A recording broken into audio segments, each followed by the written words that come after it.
السلام عليكم ورحمة الله وبركاته.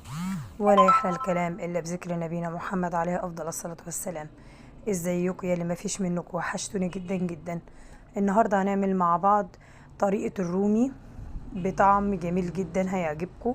رومي مشوي يا جماعة أو رومي مدخن، والحمام برضو نفس الحكاية، عاملينه برضو مشوي في الأكياس الحراري في الفرن. الطريقة سهلة جدا وبسيطة وممتازة.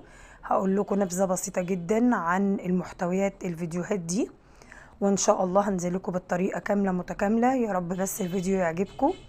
ان لقيت اعجاب كده بالفيديو وطبعا كلمة حلوة منكم تشجع الواحد ان هو يعني يتعب وينزل اكتر من الفيديوهات دي بالتفصيل. انا زعلانه منكم علشان بقالكم فتره ما بتنزلوش كومنتات حلوه او لايكات حلوه. وده الطبق التاني يا حبايب قلبي، نبذه برضو عن الفيديو التاني.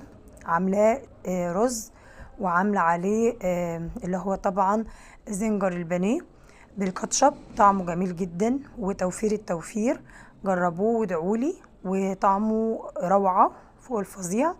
وهنا يا حبايب قلبي الزنجر عاملاه اهو ستريبس زي ما انتم شايفين، ما شاء الله عليه، قرمشته غير طبيعيه وطعمه تحفه، ومستوي من الالف للياء.